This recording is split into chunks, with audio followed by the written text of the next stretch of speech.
Hola, ¿qué tal speakers? ¿Cómo están? Bienvenidos nuevamente a este podcast. Hoy jueves, como todos los jueves, estamos acá hablando un poco con invitados que tenemos cada semana aquí con Jessica. Y esta semana pues nos acompaña Mayarlet Rendón. ¿Cómo estás?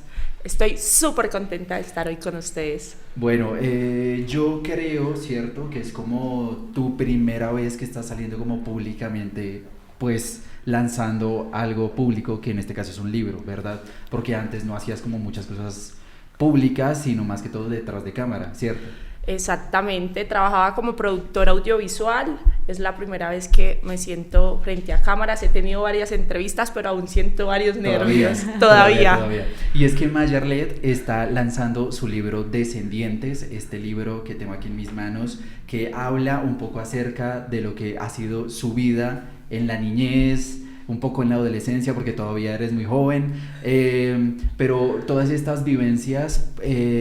únicas, ¿no? De alguna forma muy únicas. Sí, porque tiene una historia tremenda que contar en este libro, y es que Maya es una de las hijas de uno de los narcotraficantes, pues que en su momento eran de los más buscados en Colombia, que era Daniel Rendón Herrera. Exacto. Mi padre fue un paramilitar, tiene varias condenas, en este momento se encuentra extraditado, pero sí, son unas vivencias totalmente diferentes, muy explosivas desde mi infancia hasta hoy en día. Descendientes es mi primer libro publicado y la verdad es que estoy supremamente contenta con los resultados. Bueno, antes de empezar como a preguntarte sobre toda tu infancia en tu vida, ¿qué te llevó a decir, venga, voy a hablar de este tema que al final pues no es tan conocido, pero que también es bien difícil, ¿no? Porque es contar toda tu vida, exponerte a las críticas, a los ojos de todo el mundo. ¿En qué momento dijiste, quiero hacerlo? Exactamente. Primero, cuando estaba estudiando dirección y producción de cine y televisión, amaba la clase de guión y me surgió la idea de por qué no contar esas historias detrás de las familias de estos narcotraficantes, paramilitares e incluso políticos de Colombia que están ocultas.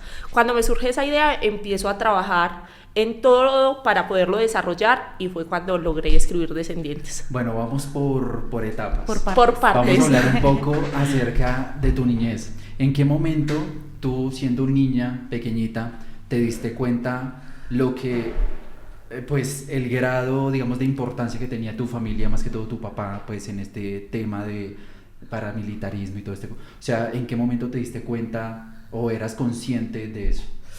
Fui consciente a los 8 años de edad que vi un panfleto gigante de Se Busca y la cara más grande de Se Busca y la recompensa más grande era la de mi padre. A los 8 años de edad me di cuenta, era muy chiquita, entonces no entendía las circunstancias. A medida de que fui creciendo, sí me di cuenta de que estaba siendo buscado no solo por las autoridades de nuestro país, sino también por la DEA y organizaciones privadas. Entonces ahí sí vi la gravedad y cada vez era más difícil acceder a visitar a mi padre, entonces cada vez se fue complicando más. O sea, cada vez tenías menos oportunidades de ver a tu papá. Exactamente. Porque, pues, por lo que vemos nosotros atrás, ¿no? Desde noticias y, bueno, todo este tema, es que estas personas, pues, tratan, obviamente, más que todo de ocultarse, de estar más lejos, obviamente, de la ciudad, de lo público. O sea que desde niña tú casi no tuviste oportunidad de ver a tu papá, o sí lo veías seguido.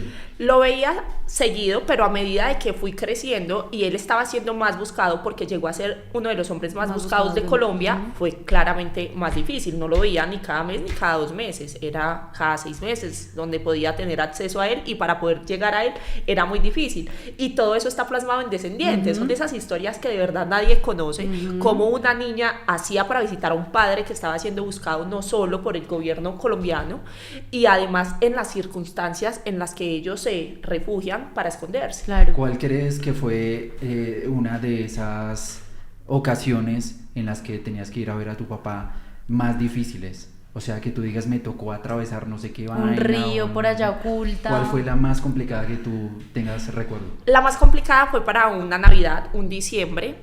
Nos recogen en una ambulancia para llegar más rápido, porque a las ambulancias no las paras, claro está. Fuimos en una ambulancia hasta un punto.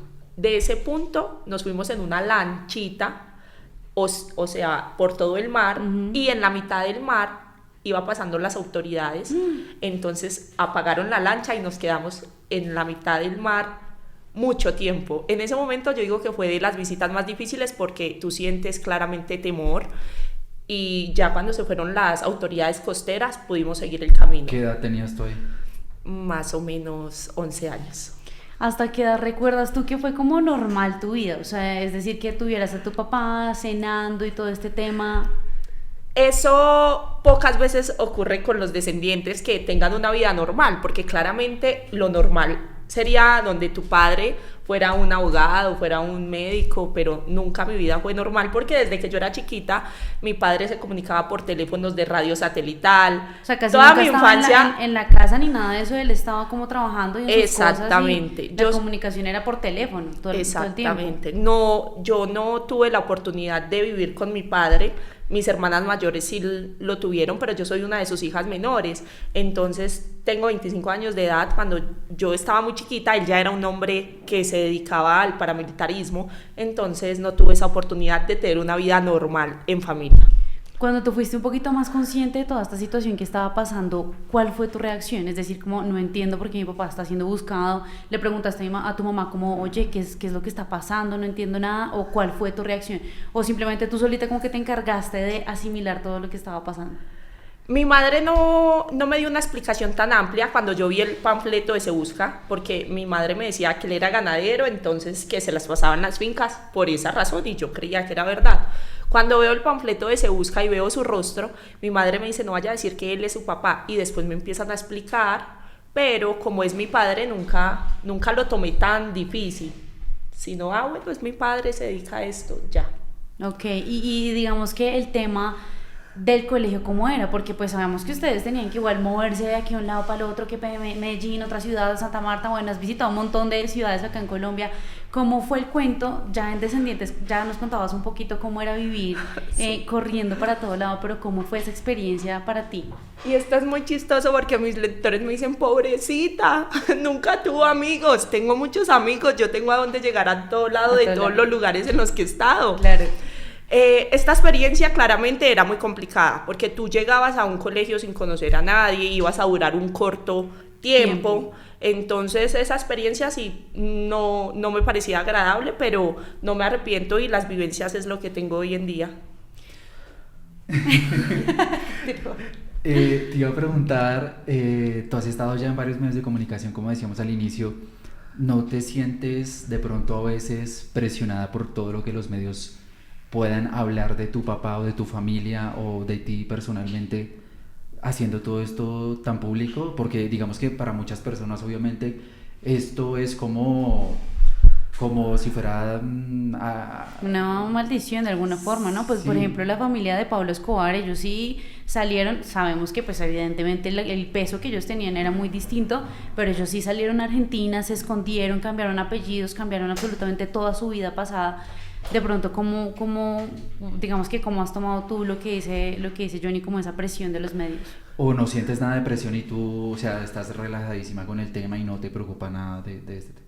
No, la verdad es que, siendo sincera, hay periodistas que cuando empiezan a hablar de formas muy reales acerca de todo el proceso legal que tiene mi padre, claramente todavía siento el señalamiento y me siento un poco mal. Pero ya he aprendido a convivir con eso porque es la realidad. Entonces, a pesar de que me sienta mal, sigo adelante con la conversación y doy mi punto de vista, que es de igual manera lo que yo intento con estas entrevistas, dar mi punto de vista. ¿Qué te dijo tu papá cuando tú le contaste la idea, oye, quiero lanzar un libro, quiero escribir un libro sobre un poco de lo que ha sido nuestra historia? ¿Qué te dijo tu papá? Les quiero contar un poco acerca de mi padre para que entiendan la respuesta, porque me han preguntado mucho, pero nunca he contado la trayectoria. Uh-huh. Mi padre como ser humano, no como obviamente están noticias o si lo buscan sus antecedentes, mi padre es un hombre supremamente buen padre. Entonces estaba muy orgulloso, él es supremamente alcahueta. O sea, si yo hubiera decidido ser una hippie en Maldivas, hija, sé la hippie en Maldivas. Entonces eso es algo maravilloso, porque cuando yo le conté la idea de mi libro, él me dijo, tú verás de qué escribes. De lo que quieras escribir, estás en todo tu derecho y vas a ser la mejor en lo que hagas. Él es esa clase de papá, entonces desde el día cero estuvo muy orgulloso y yo estaba muy orgullosa de ser su hija. Entonces fue así, pero él no sabía que yo iba a contar acerca de él. Cuando lo leyó fue aún mejor, porque él sintió de verdad todo lo que yo sentía visitándolo, además del amor tan grande que le tengo. ¿Cómo era el tema con los chicos que te gustaban? Porque pues si a uno de por sí ya lo cuidaban cuando uno es chiquito y que es una persona normal, entre comillas, no me imagino cómo fue protector tu papá con ese tema. Mi padre, con respecto a mis relaciones amorosas, ha sido supremamente respetuoso, pero me ha brindado unos consejos impresionantes. Entonces yo creo que me ha hecho la mujer también que soy hoy en día. Yo he tenido pocas relaciones amorosas, pero las he sabido llevar, incluso con todas mis relaciones amorosas. Todavía me hablo o he tenido comunicación porque siempre lo he llevado con esa madurez que me han enseñado. Entonces, en los temas amorosos siempre me aconseja, pero no se mete. Johnny, ¿y tú que me conociste en la época de universidad? Que mira dónde estamos hoy en día, es impresionante porque esa época de mi universidad fue difícil, porque las personas que se dieron cuenta, muchas se alejaron, y yo era una persona que siempre había permanecido muy oculta. Claramente desde que saqué Descendientes ya lo hice todo público, y no me siento mal por eso. Ojalá lo hubiera hecho antes incluso, porque ya estarían Descendientes 3, pero todo es en un tiempo. Yo necesitaba de pronto más madurez, que mis historias sí las viviera al punto que las viví, pero en la universidad fue complicado porque yo hablaba hasta cierto punto y tenía un límite, como dices tú, tenía un límite y bien marcado. Y por ejemplo, ¿cómo era con el tema de los chicos que conocías? Como pues normalmente cuando empezamos a conocer, no, ven a mi casa, vamos a comer una película, no sé, lo que sea, este tipo de planes como un poco más privados, y pues uno siempre generalmente, bueno, ¿y qué hacen tus papás? ¿Y a qué se dedican? ¿Cómo manejabas ese tema más íntimamente? Es que les voy a contar un secreto acerca de mí. Yo no viví esa etapa. Yo no salía con nadie, a mí me daba pavor la gente, porque yo siempre, como que mantenía muy enfocada en lo mío y muy en mi seguridad y muy en mis cosas. Incluso a mí me recogían en la universidad, me dejaban en la universidad todavía. Yo iba a la fiscalía en la época de la universidad, entonces no mantenía muy enfocada. Yo no viví esa época. Yo simplemente era una estudiante que corría por las aulas y entre más rápido me pudiera ir de la universidad mejor. Yo no tuve pretendientes en la universidad, y si los tuve nunca me enteré. No, Dios. Y bueno, entonces, ¿cómo fue tu primera relación amorosa oficial, pues? Mi primera relación amorosa oficial es muy triste porque está en el libro, porque incluso yo estaba en otro país y todo lo que para él era así maravilloso, yo pensaba, él me preguntaba mucho de mis primeras veces, exacto. Entonces él me preguntaba, por ejemplo, ¿cuándo fue la primera vez que montaste bicicleta? Y él me decía, no, la mía fue en otoño, delicioso, cambiando la estación, viendo las hojas caer en ese color naranja, opaco, intenso. Y yo decía, ay, la mía fue en la selva, en Trocha, con hombres armados. Entonces fue complicado. Cuando esta persona se enteró de quién era mi suegro, porque ya le tenía, quién era su suegro, porque ya le tenía confianza y todo, se alejó de mí. Fue la primera vez que me rompieron el corazón. ¿Y cómo pasaste esa tusa? No, pero es que si yo te pregunto, yo paso mi tusa llorando en el cuarto, yo no quiero imaginar dónde pasas tu tusa, o dónde pasaste tu tusa. No, ¿dónde pasé mi tusa? Estoy así, una pregunta que nunca, estoy sin tapujos. Obvio, totalmente. Claro. Yo creo que esa fue en la época en la que decidí volver a Medellín. Tenía 17 años de edad aproximadamente y me la pasaba con mis dos mejores amigos de discoteca en discoteca, así pasé mi tusa. Eso te iba a preguntar, o sea, nosotros, para ti, lo que es normal de pronto para nosotros es algo, wow, no, o sea, imagínate un yate y un montón de cosas que pues, digamos que para ti es normal. ¿Tú qué podrías considerar que para ti es totalmente normal? Que para uno podría llegar a ser muy extravagante o algo, mejor dicho, que pasa en 100 años. ¿O qué fue lo más extravagante? Me estás haciendo pensar, y sí he tenido como cosas que para mí son ya las veo muy normal. Exacto. Pero claro, para otra persona podrá decir, Dios mío, yo soy de las que siempre hace reuniones con amigos en lugares con piscinas siempre en infinito, con chimeneas grandísimas, siempre tomando vino, viendo el amanecer. Así siempre son mis planes normales. O sea, esos son los planes que tú dices, voy a salir con amigos de toda mi vida. Esos son los planes normales. Claramente ya cuando vamos de viaje siempre tratamos de hacer cosas majestuosas para llenar el alma, como son los yates o actividades extremas o cosas así. Voy a decirle, mamá, es que necesito llenar mi alma, entonces necesito 3 yates este fin de semana. ¿Te ha pasado que en redes sociales o en internet hayan personas que te envíen mensajes de odio o tal vez insultándote o este tema por todo, bueno, ya la historia de tu familia y demás? En mis propias redes sociales no, gracias a Dios y afortunadamente no he tenido como esos mensajes. Pero en reseñas de medios de comunicación, por ejemplo, cuando he salido en cadenas de radio, en los comentarios sí han hecho comentarios obviamente desagradables por el estilo de vida que tuvimos algunos descendientes, que claramente no fue en el que decidimos nacer. Entonces hay personas también que se han sentido mal e incluso las víctimas de todos estos personajes, porque yo los entiendo, y sus comentarios de igual manera, si son malos, les doy el respeto necesario. Todavía, ¿Cómo lo tomas? O sea, ¿les respondes o simplemente los dejas pasar? Los dejo pasar, no los respondo, pero sí los leo porque también me los envían. O sea, cuando sale una entrevista y sale como el resultado y aparecen, me los envían y los leo, pero no los respondo. ¿Cómo fue ese día en el que te enteras que capturaron a tu papá? ¿Cómo fue tu reacción? ¿Cómo pasó todo eso? ¿Cómo fue ese momento? Yo le quiero hacer entender a las personas que definitivamente ese momento no se compara con nada, con ninguna tristeza más grande, porque primero yo lo sentía todo en cámara lenta. Segundo, ni escuchaba las voces de los periodistas, sino que escuchaba el eco atrás y la música de suspenso. ¿Cómo te enteraste? ¿Por medios o cómo? Por medios, me enteré por medios yo estaba claramente con mi familia y nos enteramos por todos los medios de comunicación posibles, o sea, televisión, radio.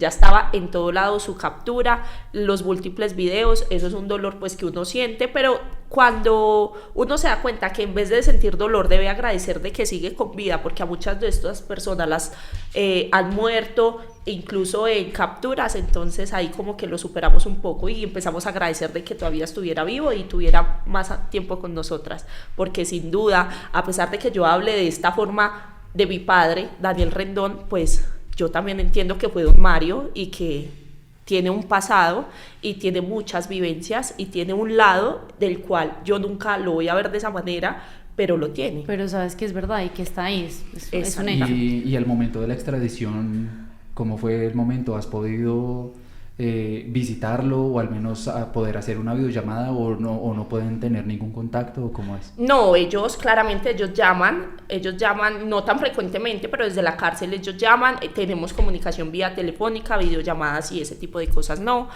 pero vía telefónica sí se puede. La extradición fue más dura que la captura, porque yo ya estaba acostumbrada a verlo y a visitarlo y a contarle todas mis vivencias y a abrazarlo, a tenerlo cerca, porque las cárceles en Colombia permiten que uno los abrace y tenga como ese afecto. Él está extraditado en Nueva York, entonces claramente no he podido ir a visitarlo, pero lo extraño mucho. Ojalá veas esto. ¿Cuáles son tus planes a futuro? O sea, ¿qué en 10 o 20 años, en dónde te ves? ¿Cómo te ves? En 10 años me veo con los libros que tengo planeado publicar. Después de la saga de Descendientes tengo otra novela pendiente. Deseo realizar un proyecto audiovisual con Descendientes. Y después de todo esto me quiero jubilar y quedarme en una cabañita que nadie sepa, frente al mar, con yate, 2 jet skis. Nos invitarás, por favor, gracias. Algo sencillito. Algo sencillito. Básico. Me quiero jubilar. Con la salida de Descendientes, ¿no hubo una persona que te dijera, que te pusiera problema, como aquí expones un montón de cosas, no estoy de acuerdo, qué te pasa? ¿O... No, porque en el libro no expongo a ninguna persona, todos los personajes están con alias. Los que no están con alias son personas que respeto mucho y hablo temas muy claros, y hay muchas personas que también ya no están, hay personas que fallecieron, entonces no me ha pasado ese problema. Ok. Ok. Bueno, pues ahí está, Descendientes. Maya ya está un poquito sin respiración de todo lo que hemos hablado. Sí. Así que todo lo demás, pues lo vamos a poder leer y conseguir y poder enterarnos de todas, muchas anécdotas más, ¿no? Que hay dentro de este libro, mucha historia más, de amor, de desamor, de amistades, de todo. Así que, ¿dónde pueden encontrar Descendientes? Descendientes lo pueden encontrar directamente en la editorial 531, en Panamericana, en Librería Nacional, en Busca Libre a nivel mundial les llega el libro en físico, o en Amazon, Google o Apple Books. Ok, o sea, también está digital ahí para que la gente Sí, le pueda tener en su en iPad. todo En lado todo. está muy fácil de conseguir. Y ¿Listo? muchísimas gracias por la invitación. No, a ti gracias por venir, por contarnos un poco acerca de todos estos temas. Obviamente no los vamos a tocar todos, pues porque la idea es que ustedes tengan el libro y lo lean, ¿no? Pues esa es la idea. Ujú. Así que nada, invitadísimos. Yo ya me lo leí completamente porque ya lo conocí hace ratico. Pero está buenísimo, está muy, muy recomendado para que lo tengan. En serio, muy, muy recomendado. Así Vale que la pena, total. nos vemos el próximo jueves aquí en Sin Tapujos, en este nuevo podcast. Y nada, todos los días aquí en Speak News con las últimas noticias del entretenimiento y lo más viral. Gracias, Maya. Gracias Chaito. a ustedes, que estén bien. Chao. Chao.